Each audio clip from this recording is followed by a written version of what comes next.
Covid അടക്കം, floods അടക്കം, drought അടക്കം ഒത്തിരി ഞാൻ അവരുമായിട്ടൊരു വേദി ബാംഗ്ലൂർ ഷെയർ ചെയ്യുന്നത്.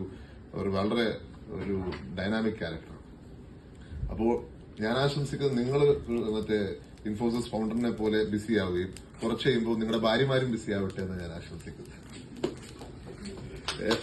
കൈയടിക്കുന്നില്ല. അപ്പോൾ ഒരു വശത്ത് സ്ത്രീ ശാക്തീകരണം കൂടിയാണ് ഞാൻ പറഞ്ഞിരിക്കുന്നത്. അപ്പോൾ എല്ലാവിധ ആശംസകളും. Because it's A very competitive field. അത് ഒരിക്കലും നമുക്ക് റെസ്റ്റ് ചെയ്യാനുള്ള സമയമുള്ള ഒരു ഫീൽഡല്ല. അതുകൊണ്ടാണ് ഇൻഫോസിസിന്റെ ഫൗണ്ടേഴ്സിന് ആ ഒരു തരത്തിൽ ഫാമിലി ഒന്നും നോക്കാനുള്ള സാഹചര്യമില്ല. അതേപോലെ തന്നെ അവർക്ക് ഫുൾ ടൈം എഫേർട്ടാണ്. അപ്പോൾ അതിന്റേതായ ടോൾ ഫാമിലി ലൈഫിനും ഉണ്ട്, ഇല്ല ഞാൻ പറയത്തില്ല. പക്ഷെ ആ ഫാമിലിയും കൂടെ ടേക്ക് കെയർ ചെയ്യണമെന്ന് ഞാൻ പറയത്തുള്ളൂ. കാരണം ഇറ്റ്സ് ഓൾസോ എസെൻഷ്യൽ ഈ ഒരു കാലത്ത്. പക്ഷെ എനിക്ക് നിങ്ങൾക്ക് തരാൻ ഒരു ഓഫറാവുള്ളത്. ഞാനിങ്ങനെ കുറച്ച് നാളുകളായിട്ട് 1 ഏക്കർ സ്ഥലമായിട്ട് ഇങ്ങനെ നടക്കുക. ഞാൻ പുതുപ്പള്ളിയിൽ എനിക്കൊരു ഏക്കർ സ്ഥലമുണ്ട്. ഉമ്മൻചാണ്ടി ഫൗണ്ടേഷൻ ഒരാൾ തന്നൊരു സ്ഥലമാണ്. ഞാൻ ബഹ്റൈനിൽ പോയി ഒരാളുടെ അടുത്ത് പറഞ്ഞു, നാട്ടിൽ വന്ന് സ്റ്റീൽ ഇൻഡസ്ട്രി തുടങ്ങണം, ഞാൻ സ്ഥലം തന്നേക്കാന്ന് പറഞ്ഞു. പുള്ളി ആദ്യം ഏറ്റു. പിന്നെ തൊഴിൽ പ്രശ്നം പറഞ്ഞ് പേടിച്ച് പിന്മാറി. ഞാൻ ആ ഓഫർ നിങ്ങൾക്കും വെക്കുക. പുതുപ്പള്ളിയിൽ 1 ഏക്കർ സ്ഥലം ഞാൻ തന്നേക്കാം.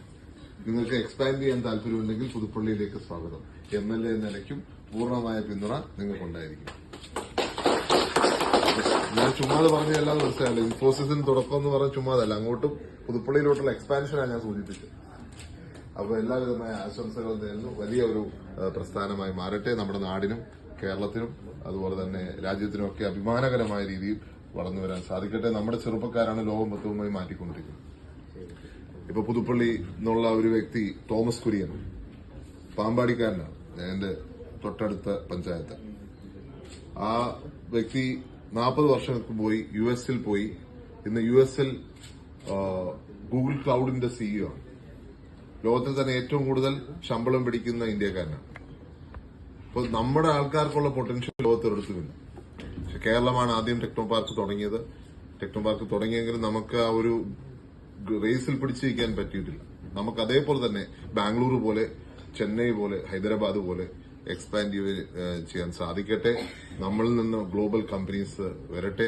നമ്മൾ ആരുടെയും അടുത്ത് പോവാതെ നമ്മുടെ നാട്ടിൽ തന്നെ തൊഴിലുണ്ടാകുവാൻ സാധിക്കട്ടെ. അതിന് നമുക്ക് ഒറ്റക്കെട്ടായി പ്രവർത്തിക്കാം. ഒരിക്കൽ കൂടി ടെക്ടയ്ക്ക് എല്ലാവിധമായ ആശംസകൾ.